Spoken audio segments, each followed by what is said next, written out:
Recording by Andrew Gauntz. The Unnamable by H.P. Lovecraft. We were sitting on a dilapidated 17th century tomb in the late afternoon of an autumn day at the old burying ground in Arkham, and speculating about the Unnamable. Looking toward the giant willow in the cemetery whose trunk had nearly engulfed an ancient illegible slab, I had made a fantastic remark about the spectral and unmentionable nourishment which the colossal roots must be sucking from that hoary carnal earth, when my friend chided me for such nonsense and told me that since no interments had occurred there for over a century, nothing could possibly exist to nourish the tree in other than an ordinary manner. Besides, he added, my constant talk about unnamable and unmentionable things was a very puerile device, quite in keeping with my lowly standing as an author. I was too fond of ending my stories with sights or sounds which paralyzed my heroes' faculties and left them without courage, words, or associations to tell what they had experienced.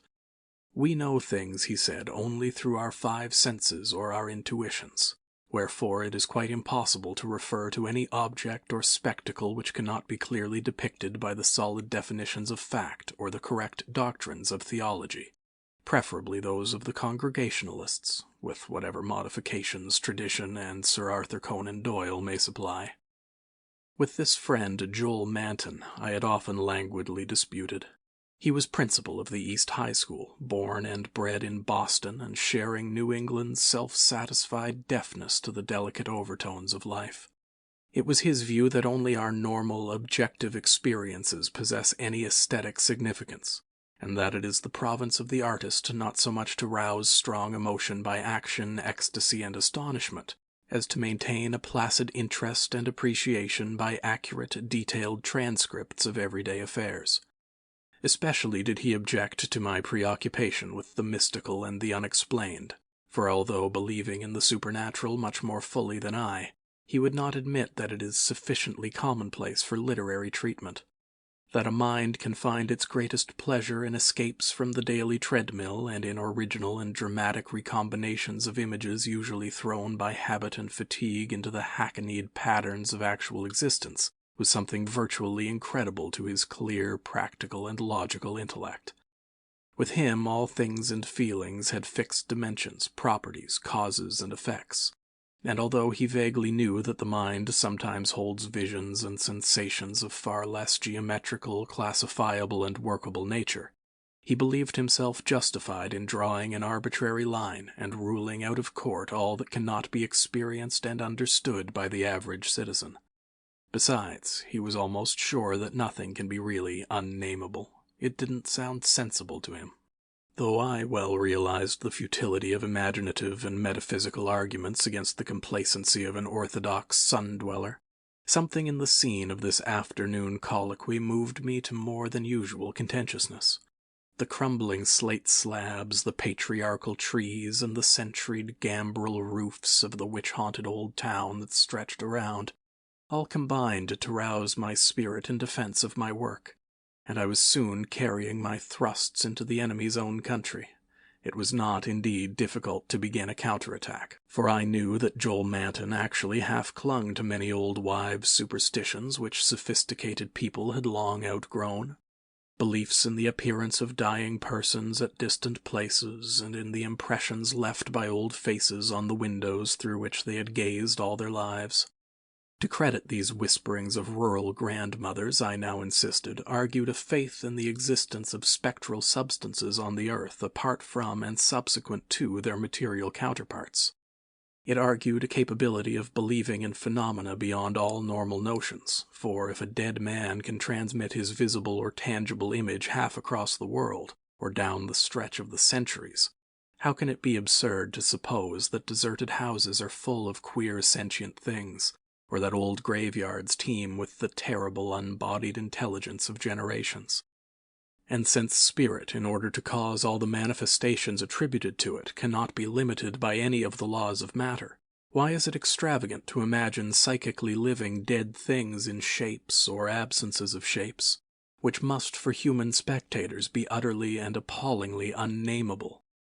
Common sense in reflecting on these subjects, I assured my friend with some warmth, is merely a stupid absence of imagination and mental flexibility. Twilight had now approached, but neither of us felt any wish to cease speaking.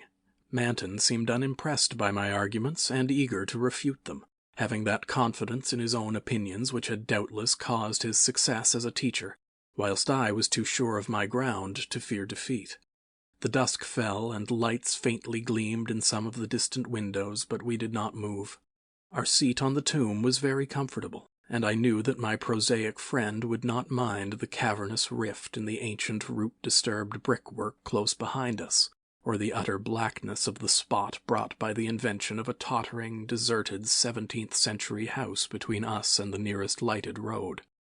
There in the dark upon that riven tomb by the deserted house, we talked on about the Unnamable, and after my friend had finished his scoffing, I told him of the awful evidence behind the story at which he had scoffed the most. My tale had been called The Attic Window, and appeared in the January 1922 issue of Whispers. In a good many places, especially the South and the Pacific Coast, they took the magazines off the stands at the complaints of silly milksops. But New England didn't get the thrill, and merely shrugged its shoulders at my extravagance. The thing, it was averred, was biologically impossible to start with, merely another of those crazy country mutterings which Cotton Mather had been gullible enough to dump into his chaotic Magnalia Christi Americana, and so poorly authenticated that even he had not ventured to name the locality where the horror occurred. And as to the way I amplified the bare jotting of the old mystic, that was quite impossible, and characteristic of a flighty and notional scribbler. Mather had indeed told of the thing as being born, but nobody but a cheap sensationalist would think of having it grow up, look into people's windows at night, and be hidden in the attic of a house in flesh and spirit, till someone saw it at the window centuries later and couldn't describe what it was that turned his hair gray. All this was flagrant trashiness, and my friend Manton was not slow to insist on that fact.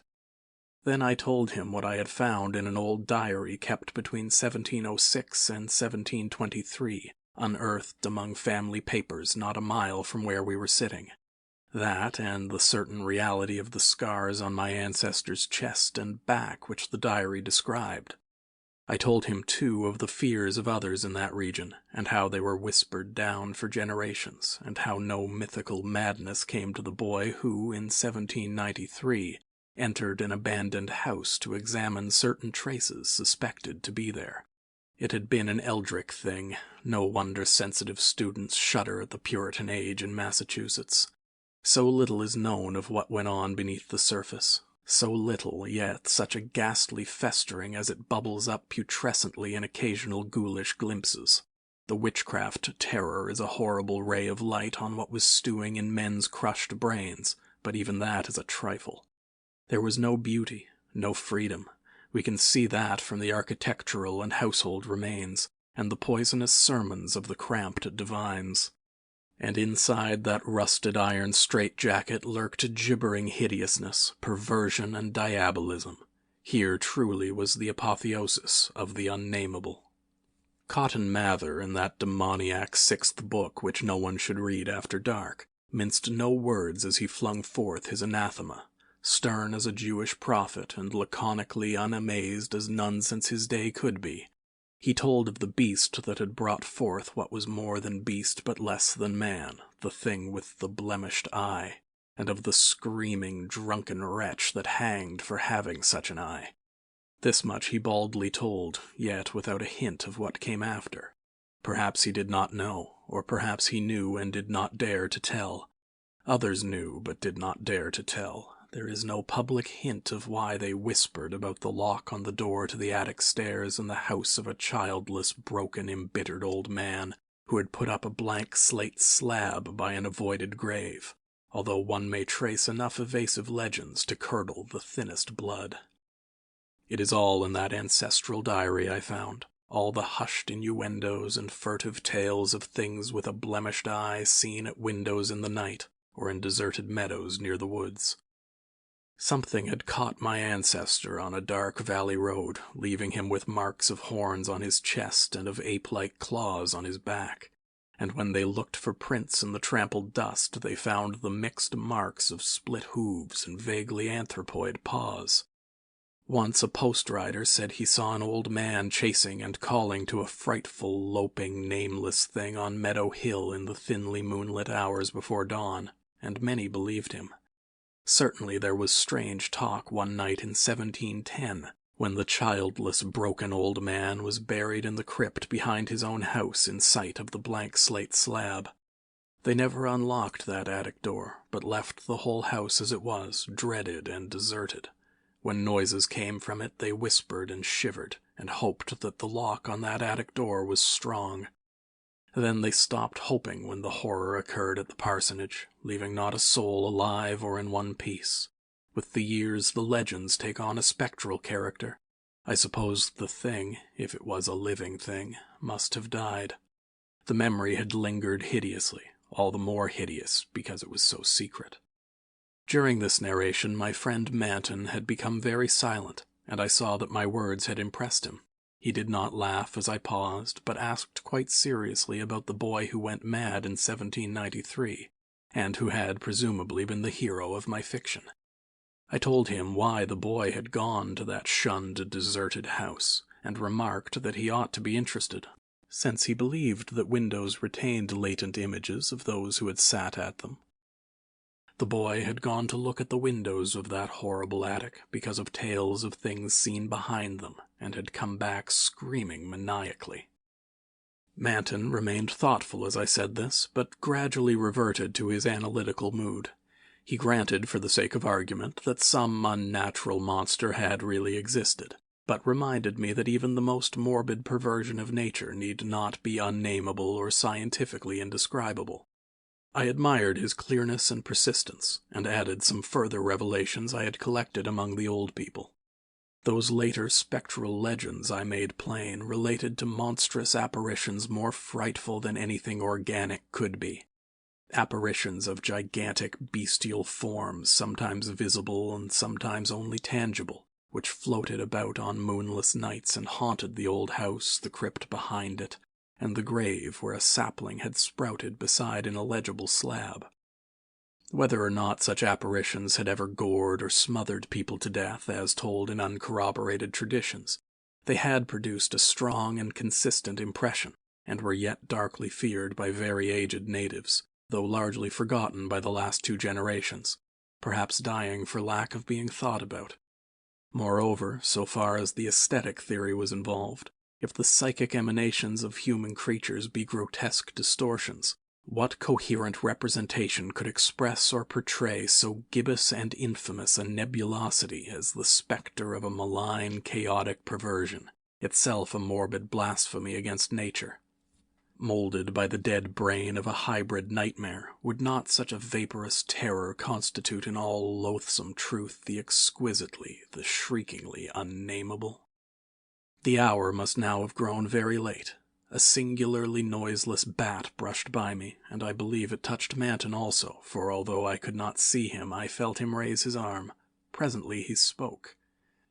"But is that house with the attic window still standing and deserted?" "Yes," I answered. "I have seen it." "And did you find anything there, in the attic or anywhere else?" "There were some bones up under the eaves. They may have been what that boy saw. If he was sensitive, he wouldn't have needed anything in the window glass to unhinge him. If they all came from the same object, it must have been a hysterical, delirious monstrosity. It would have been blasphemous to leave such bones in the world, so I went back with a sack and took them to the tomb behind the house. There was an opening where I could dump them in. Don't think I was a fool. You ought to have seen that skull. It had 4-inch horns, but a face and jaw something like yours and mine." At last I could feel a real shiver run through Manton, who had moved very near, but his curiosity was undeterred. "And what about the window panes?" "They were all gone. One window had lost its entire frame, and in all the others there was not a trace of glass in the little diamond apertures. They were that kind, the old lattice windows that went out of use before 1700. I don't believe they've had any glass for 100 years or more. Maybe the boy broke 'em if he got that far, the legend doesn't say." Manton was reflecting again. I'd like to see that house, Carter. Where is it? Glass or no glass, I must explore it a little. And the tomb where you put those bones, and the other grave without an inscription, the whole thing must be a bit terrible. You did see it, until it got dark. My friend was more wrought upon than I had suspected, for at this touch of harmless theatricalism he started neurotically away from me, and actually cried out with a sort of gulping gasp which released a strain of previous repression. It was an odd cry, and all the more terrible because it was answered, for as it was still echoing I heard a creaking sound through the pitchy blackness, and knew that a lattice window was opening in that accursed old house beside us. And because all the other frames were long since fallen, I knew that it was the grisly, glassless frame of that demoniac attic window. Then came a noxious rush of noisome, frigid air from that same dreaded direction, followed by a piercing shriek just beside me on that shocking rifted tomb of man and monster. In another instant I was knocked from my gruesome bench by the devilish threshing of some unseen entity of titanic size but undetermined nature, knocked sprawling on the root-clutched mold of that abhorrent graveyard, while from the tomb came such a stifled uproar of gasping and whirring that my fancy peopled the rayless gloom with Miltonic legions of the misshapen damned. There was a vortex of withering ice-cold wind, and then the rattle of loose bricks and plaster, but I had mercifully fainted before I could learn what it meant. Manton, though smaller than I, is more resilient, for we opened our eyes at almost the same instant despite his greater injuries. Our couches were side by side, and we knew in a few seconds that we were in St. Mary's Hospital. Attendants were grouped about in tense curiosity, eager to aid our memory by telling us how we came there, and we soon heard of the farmer who had found us at noon in a lonely field beyond Meadow Hill, a mile from the old burying ground, on a spot where an ancient slaughterhouse is reputed to have stood. Manton had 2 malignant wounds in the chest, and some less severe cuts or gougings in the back. I was not so seriously hurt, but was covered with welts and contusions of the most bewildering character, including the print of a split hoof. It was plain that Manton knew more than I, but he told nothing to the puzzled and interested physicians till he had learned what our injuries were. Then he said we were the victims of a vicious bull, though the animal was a difficult thing to place and account for. After the doctors and nurses had left, I whispered an awestruck question. Good God, Manton, but what was it? Those scars. Was it like that? And I was too dazed to exult when he whispered back a thing I had half expected. No, it wasn't that way at all. It was everywhere. A gelatin, a slime, yet it had shapes, 1,000 shapes of horror beyond all memory. There were eyes and a blemish. It was the pit, the maelstrom, the ultimate abomination. Carter, it was the Unnamable. End of The Unnamable by H.P. Lovecraft.